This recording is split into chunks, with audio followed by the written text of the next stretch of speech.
When Johann de Leede was shot and killed inside his home last year, he was watching television in his living room.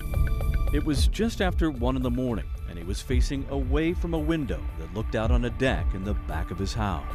We believe someone had approached in this general vicinity, possibly on his deck, and using some kind of firearm were firing into the window and killing Mr. de Leede. Apparently, he had his back to the window, so he may not have known what had ever hit him, right? Johann de Leede was inside. I'm not necessarily sure he was sitting. It's possible he could have seen someone outside. It's possible he didn't. We may never know that. The gunfire was loud. 2 rapid-fire bursts heard by numerous witnesses living near the home along the river, the gunman escaping into the night. In the minutes that followed, no one reported seeing any boats on the river or even anyone running from the scene.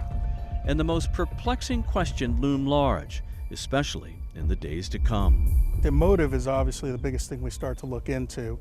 It's very difficult when you're dealing with someone who's been retired for 20 years, who spends most of his time right here in his backyard and is also involved in the community.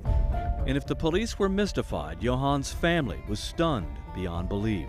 That's an understatement. We are shocked. This is surreal. We don't understand. We don't have any idea who or why anyone would want to do this to Johann. In only the second interview granted by the family, Susie de Leede says her father-in-law had no enemies, and his vicious murder has left them frightened and confused. That's why she would only agree to a telephone interview. And we've really thought about it. With guidance from the police, they're really having us dig into our memory to see if there's anything anywhere that we could remember, but nothing. In a year, nothing. I speak to his wife just to see if she's missed anything.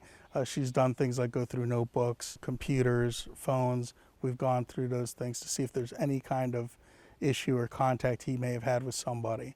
And as of right now, it appears nothing's there. Johann de Leede was the father of 4 and the grandfather of 8, who had been retired from the World Bank for 20 years. He was like no other. He really was. And you knew that from the moment you met him.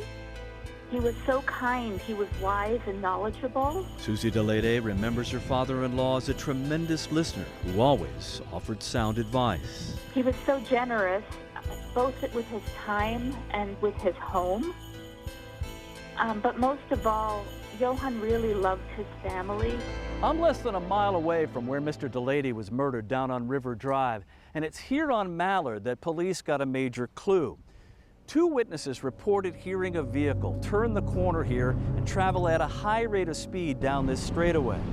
One witness only heard the vehicle, but the second witness actually looked out a window and described seeing a large, dark-colored pickup truck with its lights off. Detectives now believe witnesses heard that truck 6 to 10 minutes after the first call for help from the house. I do believe that vehicle may have been involved in this. And as Detective Vickery and his partner have investigated the case nonstop for the last year, they have taken a closer look at one of Johann de Leede's passions: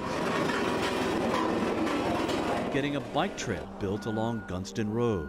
That was kind of his community effort to have that trail put in. The trail is now currently under construction, so maybe that might have something to do with this case. We're not sure. Detectives are also looking at all cell phone numbers that were pinging off nearby towers in the week before the killing, when someone may have cased the house.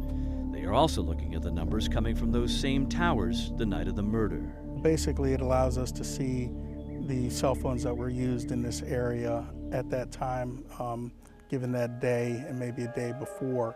And that allows us to see if maybe somebody was out here that we need to investigate or speak to. So now, with a year gone by and no suspects or a motive in sight, the de Leedes are hoping some new attention to the case will generate fresh leads. We really need that, particularly Lisbeth, Johann's wife.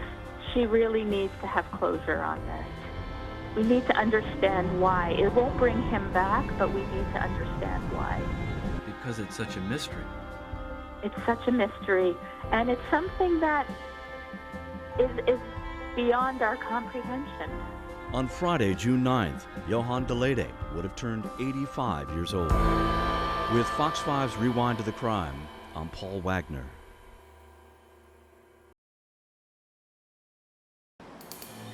This is where Dante Manning was shot back in 2005, right here on this sidewalk on 13th Street Northwest. It's a story we covered extensively. The reward shot up to $125,000. Here's what happened.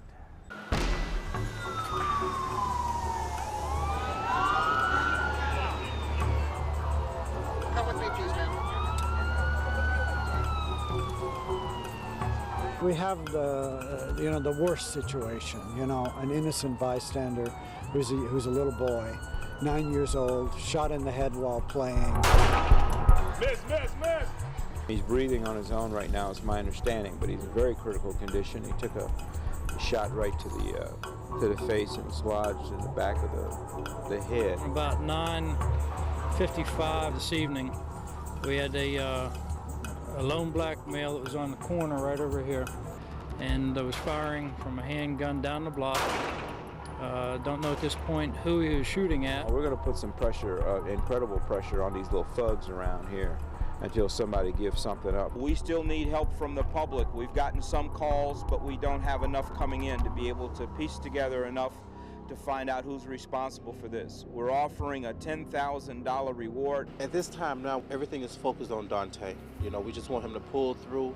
We're praying for him. We're letting God handle it. I'm devastated. He fought for his life for more than a month, but tonight, a tragic ending to the young life of Dante Manning. The 9-year-old died this morning at Children's Hospital 4 days after being taken off life support.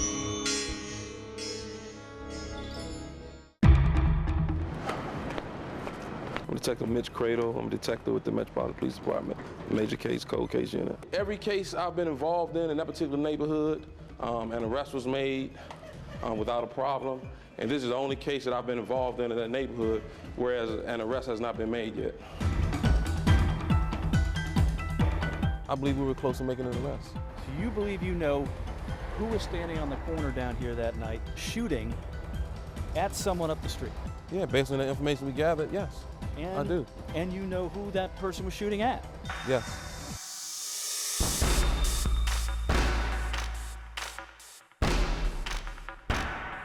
I do remember receiving a call, this individual telling me that he had information on Dante Manning's murder.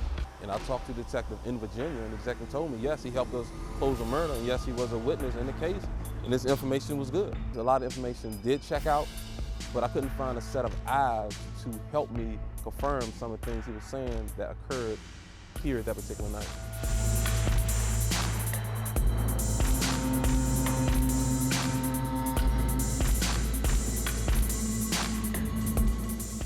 He said once he stole the weapon, one day that he responded to the area at the ABC building where Dante Manning was murdered. He went up there to buy drugs. And while he was up there buying drugs, he was robbed of that particular gun. And he said the guy laid him down, took his money, took his gun, and he left the area and never came back. At some point later, he found out that the guy who robbed him was here in his neighborhood in front of the building where the murder occurred. So he told the informant that he came up here, he saw the guy, and he stood on the corner and fired shots at him. And at that time, he did not know until later on in the news that a kid was shot during that particular time. And the gun was later recovered in the same area in the 3rd District, which was 3 blocks from where Dante Manning was shot. The two people that you have come to the conclusion, at least, that were probably involved, they're not walking the streets. No, based on all the information that I gathered during the investigation, those are the two people who, at this particular point, could bring some type of closure to this particular case. And one is doing 40 years plus, the other one is doing life. I've never met Dante. A lot of people say Dante used to come down to the Boys and Girls Club where I was a volunteer, but I never met him personally that I can recall. And it always just why? First of all, why it occurred. And for me to be the detective on the case, I couldn't bring closure to it in a neighborhood where I'm rooted, where I know everyone. Man, this thing is gonna haunt me forever. It really is, and that's the truth.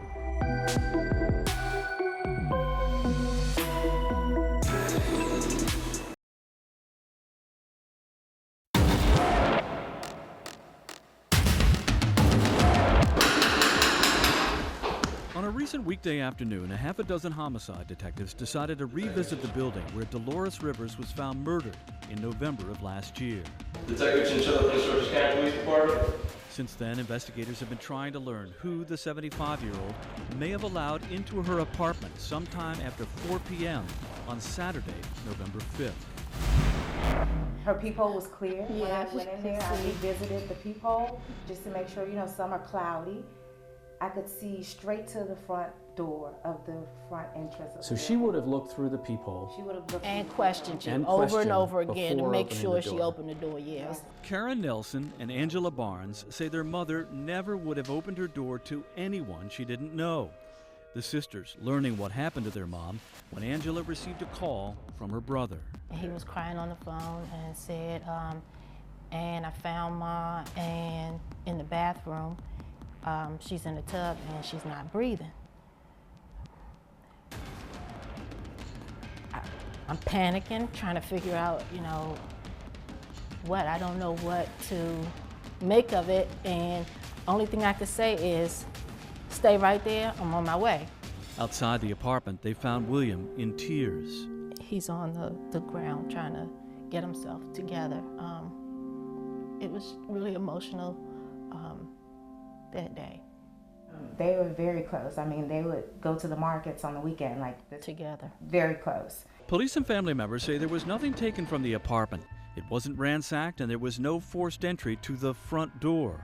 The last time anyone heard from Dolores Rivers was the day before her body was found here inside her apartment. She had 2 phone conversations, one with a friend from work and one with a relative. Both of them told police those conversations were normal. There was nothing out of the ordinary. A year later, the murder is still unsolved. We've been doing numerous interviews. We're going to continue to work on this case. It is our belief that the suspect in this case was familiar with her, or she was familiar with the suspect. We do not believe this was a random act by any means. Lieutenant Felipe Ordano and Sergeant Ken Doyle say the killer used a weapon, a ligature, to strangle Dolores Rivers, but they declined to say if it was found at the scene. And nothing really looked to be out of place inside the apartment. Nothing was taken? Nothing was taken that we can prove, no. So you've really not come up with a viable motive other than someone had it out for her for some reason? Correct. Rivers spent her career working as a technician at the now-closed D.C. General Hospital. She retired on a government pension, but kept busy with a job as a bus aide with Prince George's County Schools. She didn't drink, she didn't smoke, she went to church. Her wild side? One tattoo of a bird Dolores had etched on her right lower leg. In this video, Dolores shows off her dance moves at a recent birthday party. They called it Go Go Grandma. Alexa, what was she like as a grandma? She was a fun grandmother. Very funny, cracking jokes, dancing. She to make sure every family event we had a good time, and she would get up and dance. 1 year later, Karen and Angela still can't believe she's gone. I miss being able to have her call me up and say she has this juicy story she wants to tell, and I miss the school bus story. I miss the stories. I miss hearing her voice. This is just not right. It's unfair. She didn't deserve it. If somebody felt like it, then it's like something very evil that's walking out here. At the beginning of this story, you may recall we told you the police had recently gone back to the apartment to knock on doors, a visit that paid off with a new lead to follow. Information, police say, that appeared to match part of their investigation. With Fox 5's Rewind of the Crime, I'm Paul Wagner.